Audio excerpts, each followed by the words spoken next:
So let us see how to analyze the rotational mechanical system and how to write the mechanical network for the rotational mechanical system, and then we'll see how to write the mechanical equation. Now, as we all know, in a rotational mechanical system, we normally give torque. Okay, so in translational mechanical system we give force, whereas here in rotational we give a torque. So in such way, a mass will produce a moment of inertia due to the rotation process, and we do have spring and two different mass here.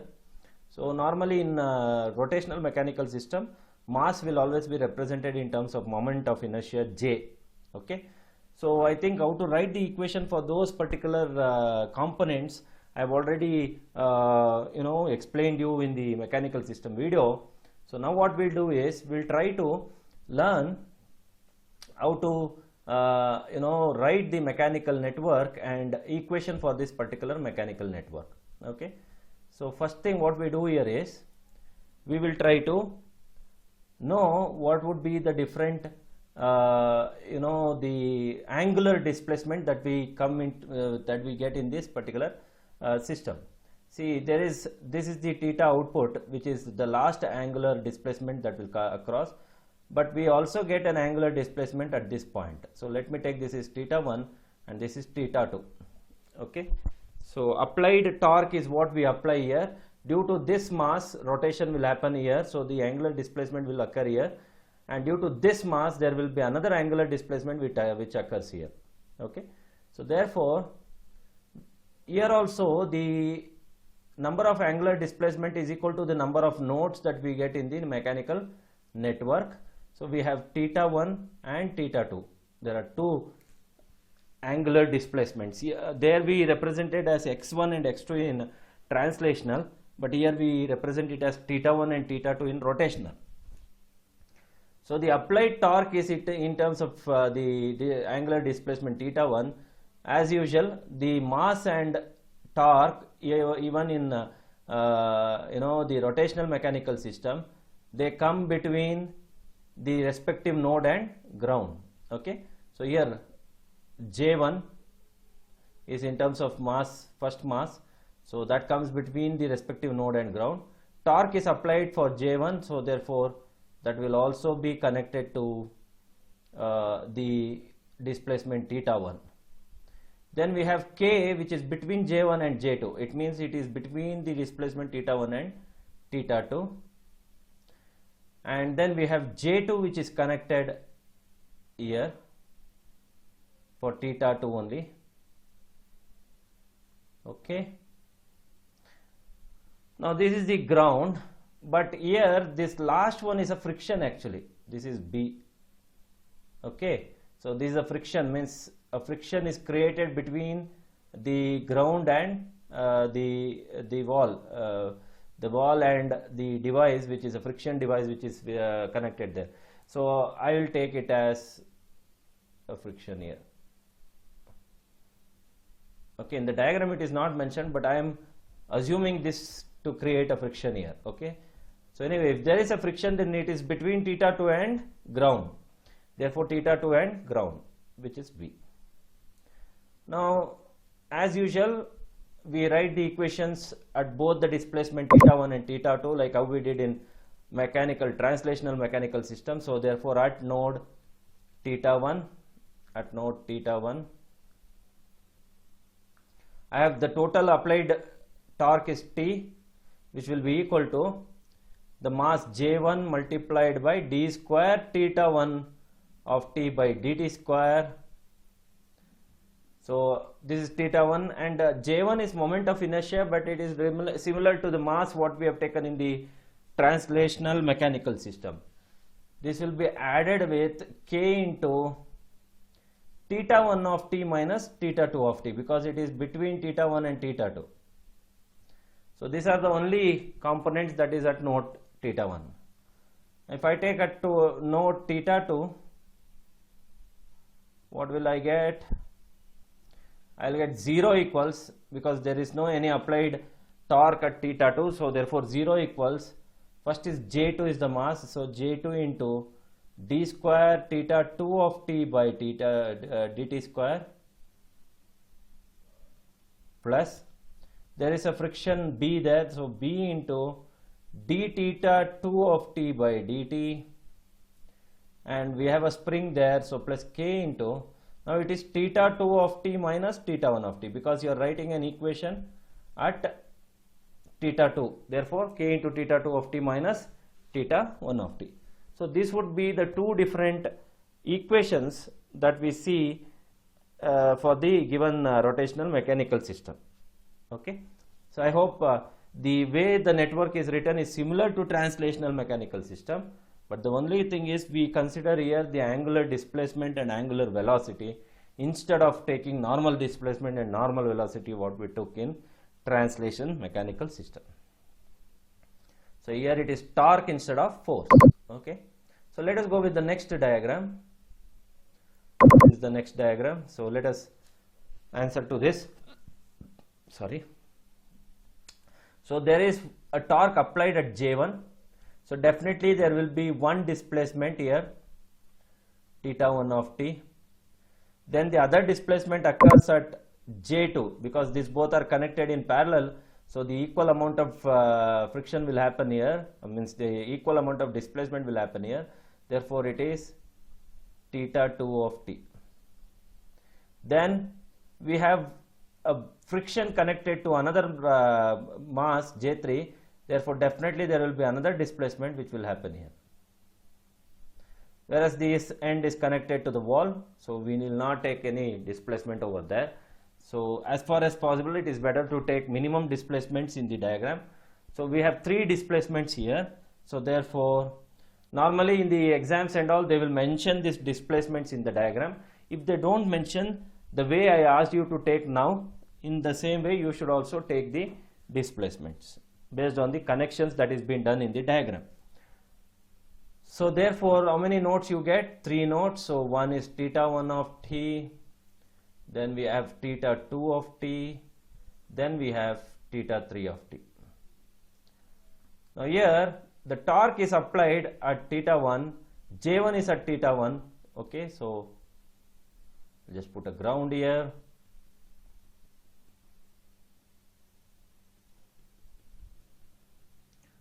Okay, so I have J1 connected to theta 1 and ground. That is what we do with mass always. And applied torque T is also at theta 1 and ground. Okay, what else is at theta 1? Now you see K1 and V1 are parallel and they are connected between theta 1 and theta 2. Therefore, it comes here. So you have a spring in parallel with a friction. So it comes here like this. So this is K1, this is V1. Okay. Now theta 2, there is J2, therefore I will be getting J2 here, connected between theta 2 and ground. Now between theta 2 of t and theta 3 of t, which is between J2 and J3, you have a friction, therefore I will have a friction here. Okay. Now at theta 3 you have J3, and finally you have a spring which is connected between theta 3 and ground, so that is K3. Okay, so therefore this is the diagram mechanical network for a given rotational mechanical system. Now let us write the equations. How many equations? 3 nodes, 3 equations. Okay, so at node theta 1 of t, at node theta 1 of t. So what do we get? Applied torque T equals J1 into d square theta 1 of t by dt square, plus we have a spring and damper connected in parallel between theta 1 of t and theta 2 of t. Therefore K1 into theta 1 of t minus theta 2 of t plus B1 into d by dt of theta 1 of t minus theta 2 of t. So this is the equation at node theta 1 of t. Now let me take a theta 2 of t at node theta 2 of t. Okay, so at node theta of t, theta 2 of t, I have b1 k1 again is connected to theta 2 of t at this point. J2 is connected at this point, B2 is connected at this point. But what is the applied torque here? No. So it is 0. 0 equals J2 into d square theta 2 of t by dt square plus we have B2 and B1 and K1. So I'll write K1 into, now what will happen? Theta 2 of t minus theta 1 of t, because you are writing at theta 2, plus B1 into d by dt of theta 2 of t minus theta 1 of t, plus B2 is also connected to theta 2 of t, where B2 into d by dt of theta 2 of t minus theta 3 of t, because it is connected between theta 2 and theta 3. So this is the equation at node theta 2. Now let me write at node theta 3 of t. At node theta 3 of t.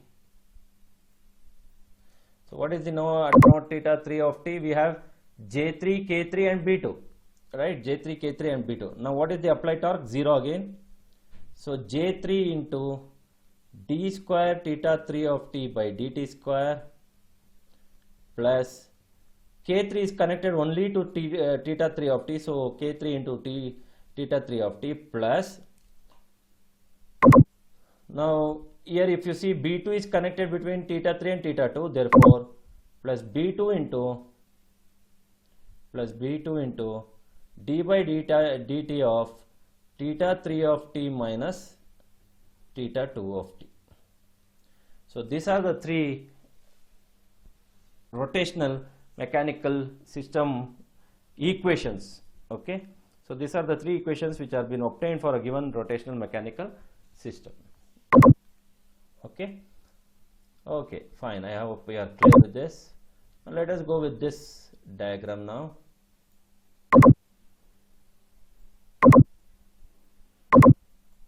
Okay, now there is omega 1, omega 2, omega 3, which is the angular velocity. Okay, it is already been given. Our job is to write what would be the mechanical equations for this.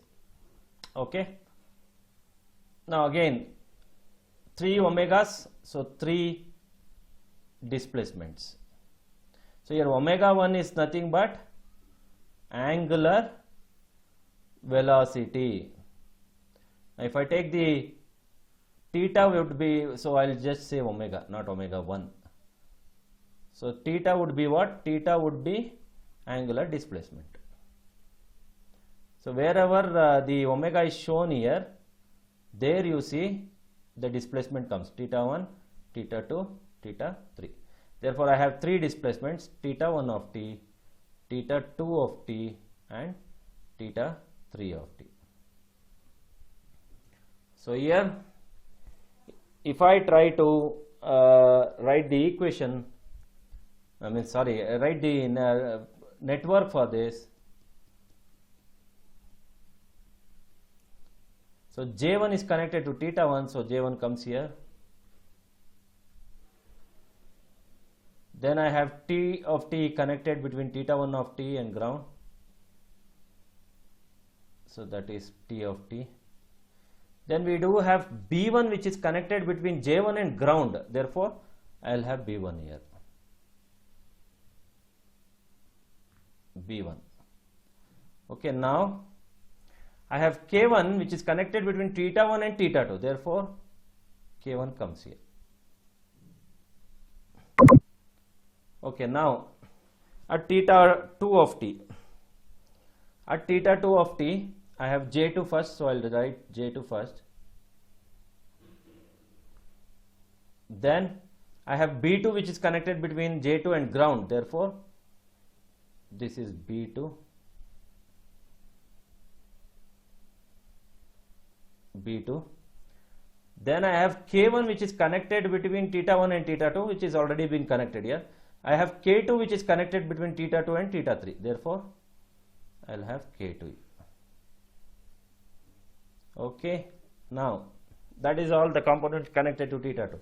Now coming to theta 3, I have J3 connected between theta 3 and ground, and I also have B3 which is connected between J3 and ground, so that is B3. So K2 is already connected here. Okay, so this is the mechanical system, a network for a given rotational mechanical system. If I write equation for this, I'll see that T of T equals, so at node theta 1, at node theta 1, okay, so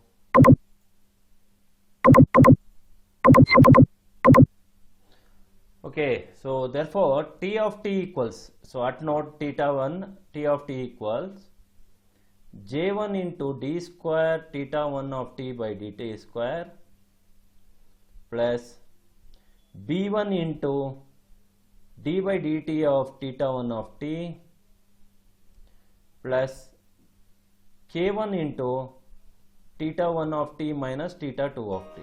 So this is what we have in these two theta 1 of t minus theta 2 of t. So this is what the components which are connected between theta 1 and theta 2. Now let us go with next equation at node theta 2. At node theta 2, we have 0 equals J2 into d square theta 2 of t by dt square plus B2 into d theta 2 of t by dt, okay, d theta 2 of t by dt. Then we have both K1 and K2 is also connected to theta 2 here, so therefore plus K1 into theta 2 of t minus theta 1 of t, because you are writing equation at node theta 2, plus K2 into theta 2 of t minus theta 3 of t, theta 2 of t minus theta 3 of t. So these are the components which are connected to the node theta 2 of t, and I hope this is the equation at node theta 2. Now finally, if I write an equation at node theta 3 of t, at node theta 3 of t, so what will I get? Now 0, because again the torque is not applied theta 3, so therefore 0 equals J3 into, so J3 into d square theta 3 of t by dt square plus, what else the component is connected at theta 3? We have B3, so B3 is connected between theta 3 and ground, therefore B3 into d theta 3 of t by dt plus